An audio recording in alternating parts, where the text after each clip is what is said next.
Hello, Portage residents. I am here today to talk to you about Portage's past and future as it relates to you and I. I will talk to you about it from my perspective over the course of my life here in Portage. I will finish this video chat talking with you about how my perspective here in Portage relates to Portage's overall heritage. I will also conclude today's video chatting by maintaining my position that Portage is not on the wrong track. Each of us have seen our city from different aspects and viewpoints, depending on our circumstance and what brought us to Portage. I have a unique perspective of seeing Portage as a child, a young man, an adult, a councilman, and now as mayor. My parents moved here in 1957. They moved into a house my grandfather built. My father, James, a union steelworker. My mother, Nancy, a homemaker. Like many at that time, our family, the Cannon family, was struggling to start a new life here in Portage, just to make ends meet. My sister came along first, Jennifer. I remember a specific story about where my parents were when President Kennedy was assassinated in 1963. My brother Jimmy needed special shoes. My parents and they were at Buster Brown Shoes in downtown Gary getting special shoes sized for my brother. 5 years later, a little one was on the way. Soon, this little one, me, was born at the county hospital and brought home to a 3-bedroom house on Bender Street. It was here that I shared a room with my brother. I grew up in a neighborhood where everyone knew each other, and my neighbors watched over all the children and disciplined us when needed. We enjoyed riding our bikes, wading in Willow Creek.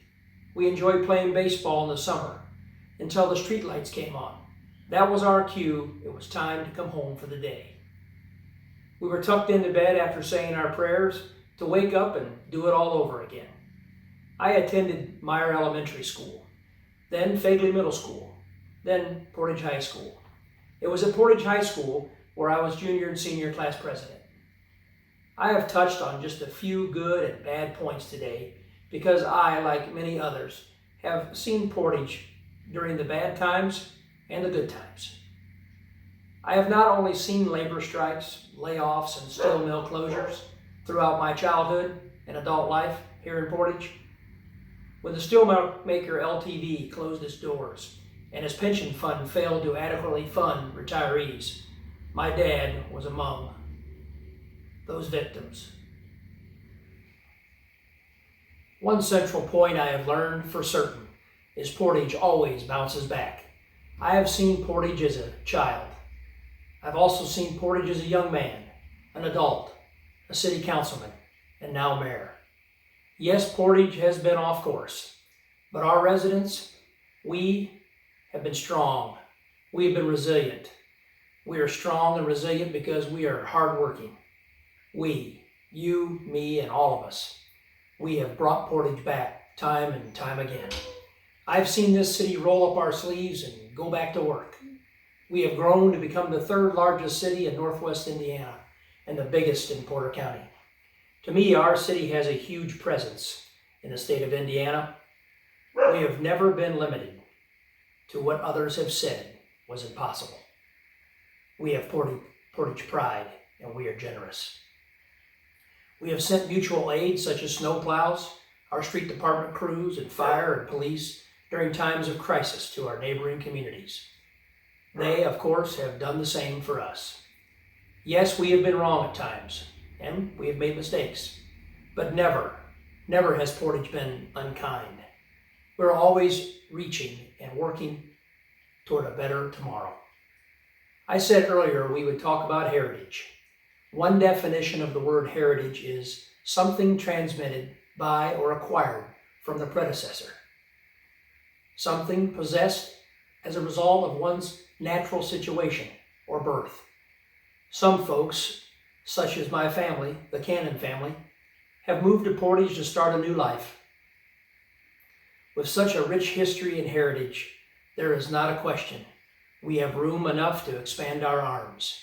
Just as the residents and neighbors were welcoming to the Cannon family back in 1957, we will always welcome to new residents who wish to preserve Portage's culture and heritage. With treasures such as Lake Michigan, a solid job base, quick and easy access to the expressways and neighboring communities, and Chicago for jobs. We're unique in that we can escape the big city and have a wholesome feel. We are a safe community, and we will maintain that. We have great schools, and we will maintain that also. We have many options for parks and recreation, and we will work hard to maintain that as well. I close with this message. Some say we are limited. Some say we are on the wrong path. They may even say the wrong track. If you're able to turn off that message and go into the community, you'll realize that message is wrong, dead wrong. Portage is thriving. We are strong. We are on the right path. So do not let anyone tell you different. We are a magnet to all those seeking a new place to start a new life. We are a place where businesses choose to remain and choose to expand. It is an exciting time for us. It is an exciting time for our future. If retained as mayor come May 7th primary and the November 5th general election, it will mean the following. It will mean the people of Portage have recognized that leadership is based on progress that can be measured. It will mean the people of Portage have recognized leadership is based on hard work. It will mean the people of Portage have recognized leadership is based on determination. Leadership is not just based off of words. It is not just based off of doom and gloom.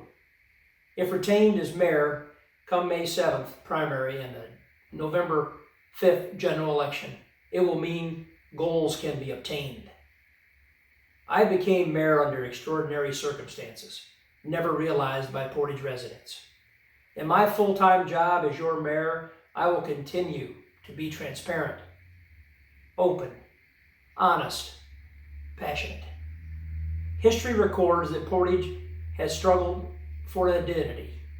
And in 1961, a promotional brochure bragged about Portage as a city of destiny, combining country-style living with city advantages.